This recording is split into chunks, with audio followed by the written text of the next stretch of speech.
നാസിക്കിൽ TCSുമായി ബന്ധപ്പെട്ട് പ്രവർത്തിക്കുന്ന ഒരു BPO സ്ഥാപനത്തിൽ നടന്ന ഞെട്ടിക്കുന്ന വിവരങ്ങളാണ് പുറത്തുവരുന്നത്.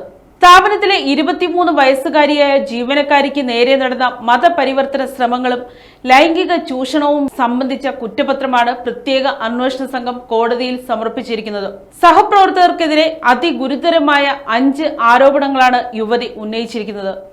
വിവാഹ വാഗ്ദാനം നൽകി യുവതിയെ പീഡിപ്പിച്ച പ്രതിയായ ഡാനിഷ് ഷെയ്ഖ് സ്വന്തം മതാചാരങ്ങൾ ഉപേക്ഷിച്ച് ഇസ്ലാം മതം സ്വീകരിക്കാൻ യുവതിയെ നിരന്തരം നിർബന്ധിച്ചുവെന്നാണ് പ്രധാന കണ്ടെത്തൽ. പാകിസ്ഥാൻ മതപ്രഭാഷകനായ താരിഖ് ജമീൽ, വിവാദ പ്രഭാഷകൻ സാക്കിർ നായിക് എന്നിവരുടെ വീഡിയോകൾ കാണാൻ ഇയാൾ യുവതിയെ നിർബന്ധിച്ചിരുന്നു. അമ്പലത്തിൽ പോകുന്നതും ഭക്തിഗാനങ്ങൾ കേൾക്കുന്നതും വിലക്കിയ പ്രതി മാനസിക പിരിമുറുക്കം കുറയ്ക്കാൻ ഇസ്ലാമിക പ്രാർത്ഥനകൾ നടത്താനും നിർദ്ദേശിച്ചു. സ്വർഗം, നരകം തുടങ്ങിയ ഇസ്ലാമിക ആശയങ്ങളെക്കുറിച്ച് യുവതിയെ നിരന്തരം പഠിപ്പിക്കാൻ ശ്രമിച്ചതായും കുറ്റപത്രത്തിൽ വ്യക്തമാക്കുന്നു.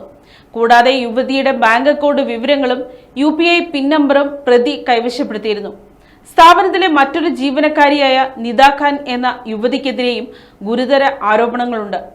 വാട്സാപ്പ് ഗ്രൂപ്പുകൾ വഴി മറ്റ് വനിതാ ജീവനക്കാരെ ഇസ്ലാമിക രീതിയിൽ വസ്ത്രം ധരിക്കാനും മാംസാഹാരം കഴിക്കാനും ഇവർ നിർബന്ധിച്ചിരിക്കുന്നു എന്നാണ് FIRൽ പറയുന്നത്.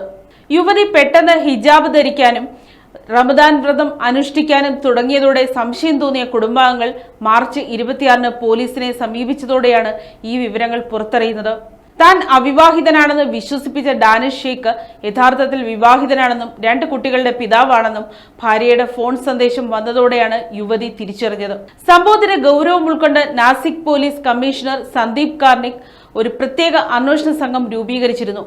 ഇതിന്റെ ഭാഗമായി 6 വനിതാ പോലീസുകാരെ ശുചീകരണ തൊഴിലാളികളുടെ വേഷത്തിൽ BPOയിൽ രഹസ്യമായി നിയോഗിച്ചാണ് പോലീസ് നിർണായക വിവരങ്ങൾ ശേഖരിച്ചത്. പ്രതികളായ നിദ ഖാൻ, ഡാനിഷ് ഷെയ്ഖ്, തൗസിഫ് അത്താർ എന്നിവരുടെ ജാമ്യാപേക്ഷ പരിഗണിക്കുന്നത് നാസിക് കോടതി ജൂൺ 12-ലേക്ക് മാറ്റിയിരിക്കുകയാണ്. News desk, Kottarakkara media.